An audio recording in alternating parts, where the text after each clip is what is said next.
Hola, mi nombre es Alessandro D'Amico y hoy estoy para hablarles aquí de psicología deportiva y su contribución a la investigación.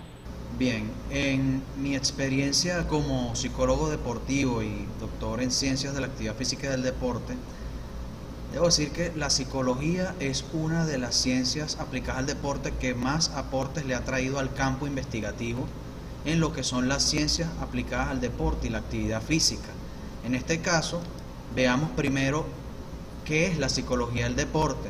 De acuerdo con Linares, es una rama de la psicología aplicada que estudia procesos y fenómenos determinantes que influyen directa o indirectamente en la actividad física.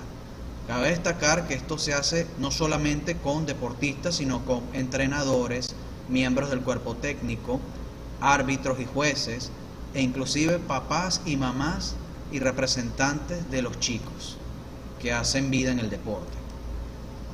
El tema central que hace que la psicología del deporte tenga cabida dentro del ámbito deportivo y de la actividad físico-corporal es que es la preparación psicológica o preparación psíquica o preparación mental lo que hace que un deportista sobresalga por encima de otro.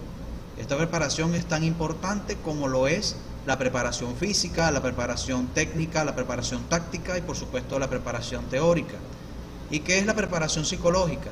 Es el proceso dirigido al desarrollo de un conjunto de cualidades y habilidades psicológicas del atleta y de los otros actores del deporte que mencioné anteriormente, que garantizan la actuación acertada y confiable en las condiciones extremas del entrenamiento y la competencia, a fin de crear un estado óptimo de disposición. Siempre se requiere que esta preparación psíquica se lleve a cabo de la manera más óptima posible en las condiciones de entrenamiento. Siempre se recomienda que las condiciones de entrenamiento sean lo más parecidas posibles al ambiente de competencia donde se va a llevar a cabo la etapa competitiva. ¿De acuerdo? Esta preparación psicológica debe también practicarse desde la etapa general del entrenamiento. Nunca se recomienda que esta preparación psicológica o psíquica se deje para la etapa competitiva.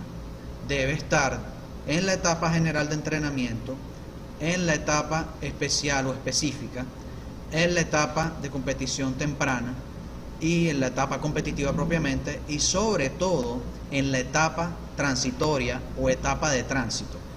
¿De acuerdo? Ya que de esta manera las condiciones psicológicas tenderán a ser lo más óptimas posible para que el deportista y todos los actores involucrados tengan el rendimiento más óptimo posible. ¿Qué es lo que específicamente se trabaja en la psicología deportiva? Vamos a ir explicando cada uno de estos aspectos que son los procesos psicológicos en el deporte. Ya al final de la presentación iremos viendo los aspectos que atañen a lo que es la investigación en psicología deportiva que debemos tomar en cuenta a la hora de investigar todos estos factores que atañen a la psicología del deportista, del entrenador, del representante, del papá, de la mamá, del chico, de la chica que hacen deporte y de los jueces y árbitros. Bien, ¿qué son los procesos psicológicos como tal? Son factores que modifican la conducta del individuo. También se denominan procesos mentales. Ellos corresponden al almacenamiento, elaboración y traducción de los datos aportados por los distintos sentidos: vista, oído, gusto, olfato, todos los sentidos, para su utilización inmediata y un eventual uso posterior. Estos procesos psicológicos implican un cambio de actividad en cualquier organismo vivo, no solamente en los seres humanos, ¿okay? También los perros, también todas las especies que son seres vivos poseen sus procesos mentales. El primero es la motivación, caracterizada como un proceso activo, intencional y dirigido a una meta, el cual depende de la interacción de factores personales y ambientales. Cuando hablamos de factores personales, nos referimos a los factores intrínsecos. Cuando hablamos de factores ambientales, nos referimos a factores extrínsecos. Quiere decir que todo ser humano posee dentro de sí motivación intrínseca, es decir, aquella que hace que un ser humano busque satisfacer una determinada necesidad por gusto propio, por sentirse bien, sin depender de una recompensa externa. Ejemplo, yo busco leer un libro porque me siento bien leyendo el libro, porque lo disfruto. Ahora, ¿cuándo es motivación extrínseca? Cuando me dicen, te vamos a pagar $1000 por leerte un libro. Ya ahí hay una recompensa externa y eso convierte a dicha motivación en extrínseca. ¿Okay? El otro proceso psicológico en el ámbito deportivo que hay que tomar en cuenta es la confianza. ¿Okay? La confianza es la creencia de los deportistas en su habilidad para alcanzar sus metas y percatarse totalmente de sus habilidades. ¿Okay? Confianza primero en sí mismo o en sí misma, para que después haya confianza en los demás y los demás confíen en él o en ella. Gracias a la confianza, los atletas son capaces de tener eso que llaman resiliencia, capacidad de superar los obstáculos. Gracias a la confianza en sí mismos es que ellos pueden ejecutar ciertas destrezas que si no tuvieran la confianza en un nivel óptimo, quizás no las ejecutaran. Otro proceso importante es el estrés. El estrés está presente desde la etapa general de entrenamiento. Se define como una relación particular entre el entorno y el individuo, que es evaluado por este como amenazante o desbordante de sus recursos y que pone en peligro su bienestar. Siempre una carga de estrés es necesaria para que las condiciones sean las más óptimas del deportista, ya que si una persona está en total estado de relajación durante las distintas etapas de entrenamiento deportivo, quizá no produzca de igual manera las acciones que quiere lograr. Que es importante cuando la persona está en las distintas etapas saber canalizar el estrés, saber mediar con el estrés, lidiar con la presión o eso que llaman angustia, para que de esa forma la persona pueda ejecutar de mejor forma sus destrezas en la competencia. Bien, ahí vemos por ejemplo a un entrenador en estado de alto estrés. Ok, concentración es otro proceso importante en la psicología deportiva. Se refiere al fenómeno de atender a indicaciones particulares externas e internas que influyen positiva o negativamente al rendimiento deportivo. Concentración se refiere en este caso a focalizar mis sentidos donde deben estar.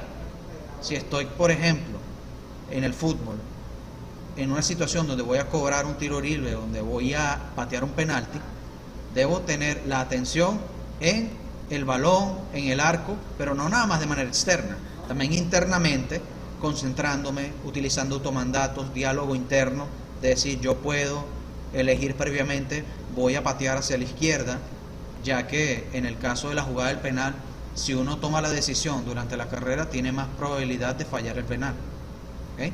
Entonces, cuando hablamos de concentración, como dice la definición, debemos prestar atención tanto a factores del exterior como del interior, porque muchas veces a nivel externo no pasa nada que pueda distraerme o desconcentrarme y resulta que internamente hay algo que me distrae.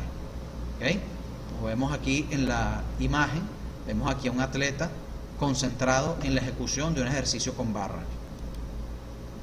Otro proceso psicológico importante o aspecto a considerar es el de la personalidad. ¿Okay? La personalidad es el conjunto de todas las características que hacen que cada persona sea una persona única. ¿Okay?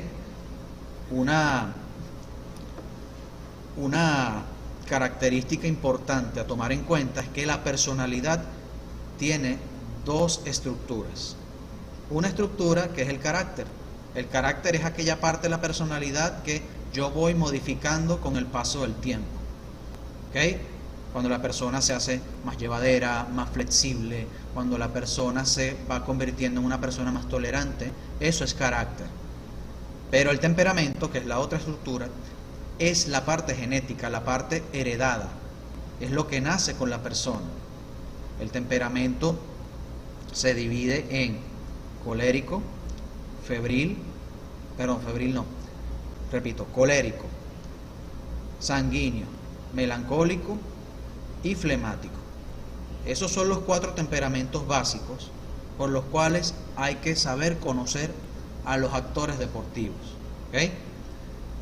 No voy a ahondar mucho en este tema, ya que el fuerte aquí es la parte investigativa, pero conociendo esos 4 tipos de temperamentos, ya el entrenador, el atleta, el dirigente, el juez, el representante, ya tienen cómo poder establecer un rapport, poder tener una relación objetiva. ¿Okay?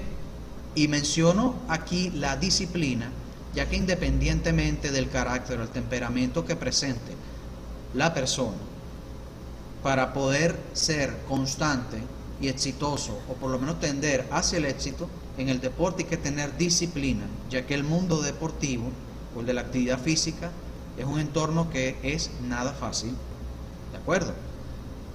Y por supuesto, conociendo este tipo de proceso como es la personalidad, podemos entender mejor el proceso de prearranque deportivo, que no es más que el estado previo que tiene el deportista, el entrenador y cualquier actor deportivo antes de la fase competitiva. ¿Okay? Que son esos estados de prearranque, son análogos a los temperamentos. El febril, que es la persona que está muy inquieta; el combativo, que es aquella persona que está dispuesto a todo, a arriesgar inclusive cosas que no debería arriesgar; el apático, que es aquella persona que está muy pasiva, ¿sí? Y la persona que es muy complaciente, demasiado obediente para todo. Una vez entendido este punto, pasamos al siguiente proceso, que es el liderazgo como tal. El liderazgo se define como la capacidad que tiene una persona de influir sobre otro o un grupo para la realización de un objetivo en determinada situación. Liderazgo no es nada más influir sobre un gran grupo de personas, sobre una masa. No necesariamente. Ya con tu influir sobre una persona o dos, ya eso te convierte en líder. El detalle es que lo influyas para los aspectos requeridos, porque se puede ser líder para cosas negativas y para cosas positivas también. ¿Okay? Positivas y negativas. Por eso hay que tener mucho cuidado en cómo manejamos el tipo de liderazgo. Comunicación, proceso importante en el cual nosotros hacemos partícipes a los otros de nuestros pensamientos, conocimientos, ideas, intenciones, acciones, ya sea de forma voluntaria o involuntaria. Bien, es un proceso que se estudia bastante. De ahí viene eso que se llama la comunicación eficaz, comunicación asertiva. No es tanto lo que yo digo, sino cómo lo digo. Son aspectos que a nivel psicológico influyen bastante en el rendimiento del deportista. Ahora, el proceso de lo que son las emociones. Son los estados afectivos que experimentamos a una reacción subjetiva al ambiente que viene acompañada de cambios orgánicos, es decir, fisiológicos y endocrinos de origen innato, influidos por la experiencia. Son estas emociones las que tenemos que saber manejar. Manejar una rabia, manejar el miedo, manejar la alegría, manejar la tristeza, manejar el amor. Son aspectos que tenemos que saber manejar en el ámbito deportivo, ya que pueden ser perjudiciales o favorables. Ninguna emoción es mala en sí, ni ninguna es buena. Simplemente son parte de la estructura del ser humano. ¿De acuerdo? El siguiente proceso es la intensidad. Cuando se habla de intensidad de la carga de entrenamiento, intensidad del proceso de entrenamiento, a nivel psicológico se refiere al grado de energía y fuerza con que los atletas realizan sus actividades en los entrenamientos y en las competencias. Gracias a aquel proceso que mencionábamos de la confianza, en el atleta existe una habilidad para manejar su intensidad y responder positivamente a las presiones de la competencia, la cual permite al atleta mantener consistentemente su nivel ideal de intensidad, de modo que sean físicamente capaces de rendir mejor. ¿De acuerdo? Entonces, de acuerdo al manejo de los niveles de intensidad, el atleta será exitoso o tenderá a no ser exitoso. Es importante saber manejar eso. Otro proceso colectivo tiene que ver con la cohesión del equipo. ¿Qué es cohesión? proceso dinámico que se es reflejado en la tendencia de un grupo para juntarse en el alcance de sus metas. O sea, es el grado de mantenerse unidos en torno a una meta. Dicho proceso posee dos dimensiones. La primera involucra la unidad que el equipo expresa hacia una meta en común. La segunda se enfoca en las preocupaciones particulares de los miembros individuales del equipo.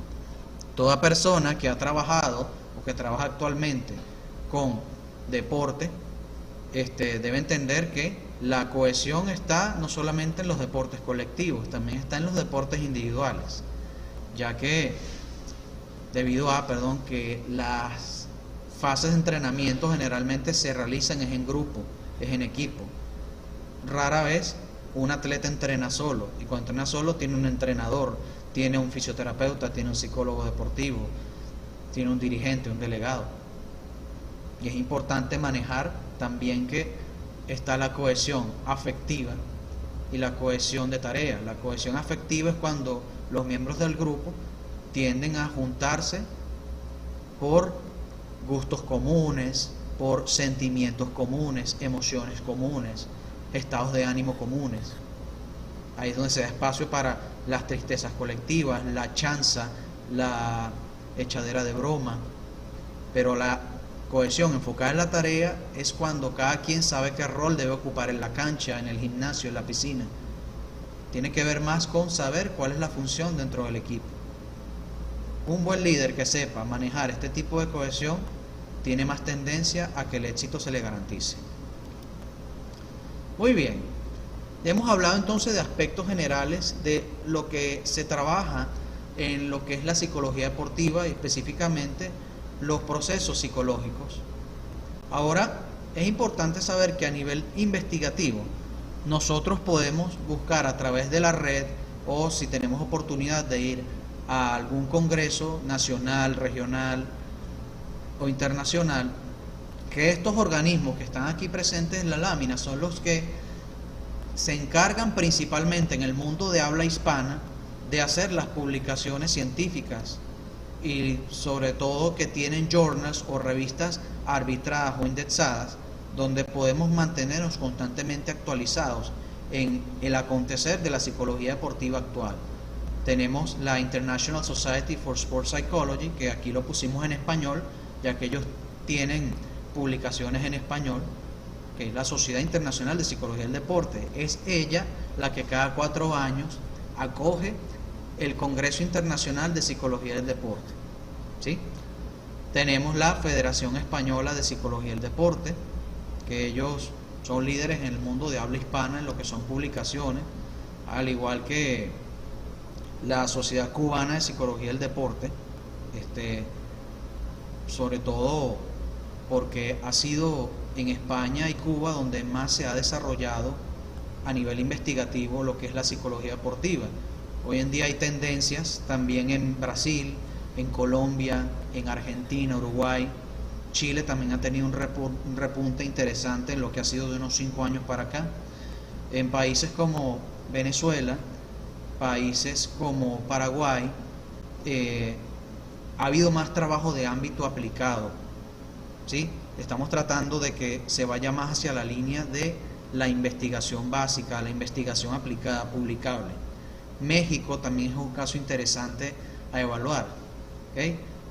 Hablo del mundo de habla hispana, ya que siempre la tendencia a nivel de investigación, el estado del arte ha sido las publicaciones de habla inglesa, angloparlante, publicaciones de países como Inglaterra, Irlanda del Norte, Irlanda del Sur, Gales, Escocia, países como Australia, Nueva Zelanda, el mismo Estados Unidos y Canadá han sido pilares fundamentales en lo que es la investigación en psicología del deporte. Sin embargo, cada vez más se está viendo publicaciones del mundo hispanoparlante, del mundo también de habla portuguesa, Portugal, Mozambique, Angola, Brasil, como ya mencionaba. Se está viendo muy en la palestra en lo que son las investigaciones de psicología deportiva. Tenemos la SOSUPE, la Sociedad Suramericana de Psicología del Deporte, y la Sociedad Iberoamericana de Psicología del Deporte. Tengo entendido que ambas desarrollan también sus congresos cada 4 años en distintas sedes de Latinoamérica.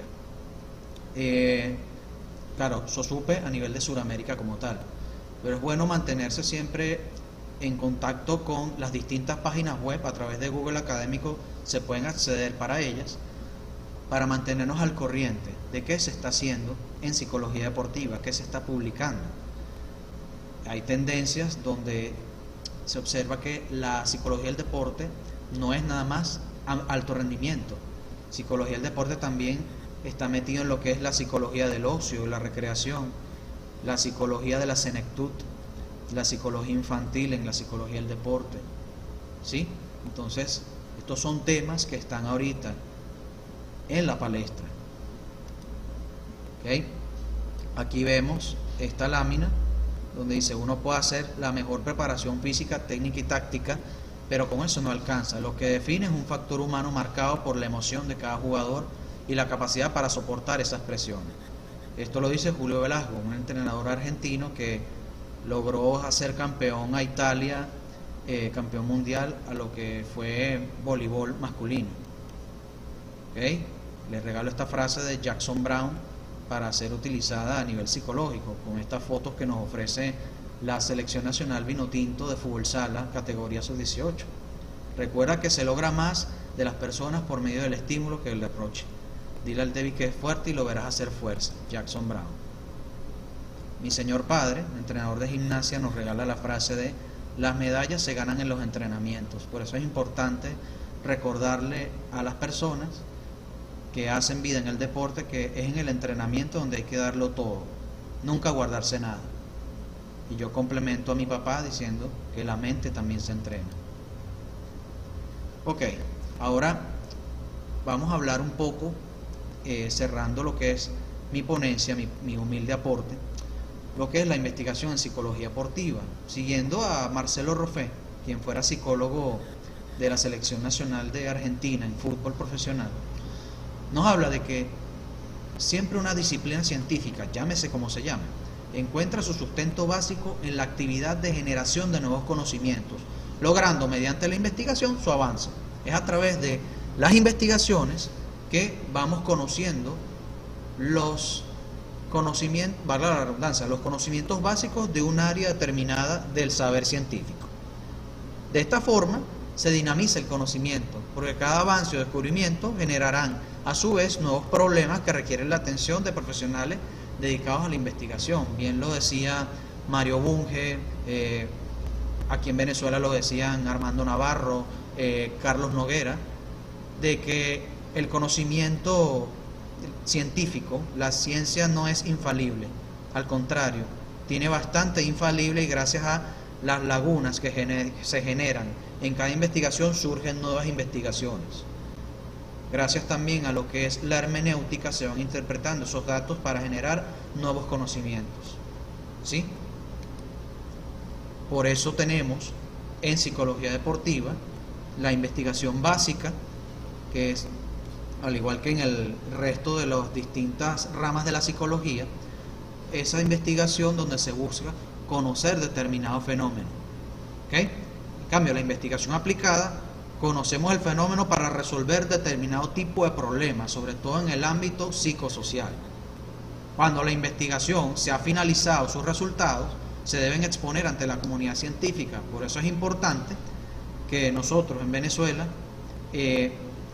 como diría la doctora Rosa López de Amico, tenemos que publicar, tenemos que escribir, que eso es una falencia que tenemos mucho. A modo de autocrítica lo digo, utilizar la hermenéutica para poder mejorar nosotros mismos en lo que es redacción científica, buscar publicar en una revista arbitrada y exponer dicha investigación que hagamos, sobre todo en el área que me atañe, que es la psicología del deporte, difundirla, ya que eso no solamente hará que la psicología deportiva sea respetada, sino también buscará que haya mejorías en el ámbito deportivo de los aspectos psíquicos, que son tan importantes como los aspectos físicos, técnicos, tácticos y teóricos. En psicología deportiva, los temas mayormente investigados, publicados y presentados en los congresos y publicados en las revistas científicas Generalmente giran en torno a habilidades y programas psicológicos, habilidades de aprendizaje y realización, bienestar y evaluación, elaboración y validación de instrumentos que faciliten la evaluación e investigación. Las investigaciones, como en toda área científica del deporte, van tanto por la tendencia cualitativa como por la tendencia cuantitativa. Últimamente se ha visto un repunte en lo que es la investigación mixta. Mixta predominantemente cualitativa o mixta predominantemente cuantitativa también, ya que en psicología del deporte la mayoría de las investigaciones se realizan en entornos donde no hay generalmente un alto grado de control de variables, como se haría con los diseños netamente experimentales. Se utilizan los diseños mixtos, se utiliza el enfoque nomotético e ideográfico, inclusive el enfoque idiotético, que es análogo a lo que es el enfoque mixto de la investigación. Se trabaja mucho con lo que son las historias de vida, las encuestas, los instrumentos adaptados a lo que es la cultura latinoamericana, o creación de instrumentos propiamente para garantizar lo que son los procesos de confiabilidad y validez. Una vez entendido este punto, debemos aclarar lo que son las áreas de estudio, de evaluación y ámbitos de aplicación. ¿Okay? Primero, en el deporte de iniciación se suele trabajar, ya que es donde la persona va explorando, sobre todo de manera lúdica, si le gusta el deporte o no, la actividad física o no. Aquí se trabaja mucho, no solamente con los niños y las niñas, con los papás también, con los representantes, ya que ellos son las primeras personas que llevan a los niños y a las niñas al campo de juego, a la piscina, al gimnasio, y es con ellos que generalmente comienza a haber ese tipo de actividad sociomotriz. Luego está el deporte amateur, que generalmente se da cuando los chicos ya están entrando en la adolescencia o están en lo que es ya el periodo finalizando la adolescencia para convertirse en profesionales. ¿Okay? Entra lo que es el alto rendimiento aquí también, lo pusimos más abajo para distinguirlo un poco. El deporte de alto rendimiento ya es donde el deportista vive para el deporte y por el deporte. Generalmente, dependiendo del deporte donde esté, obtiene una remuneración por ello.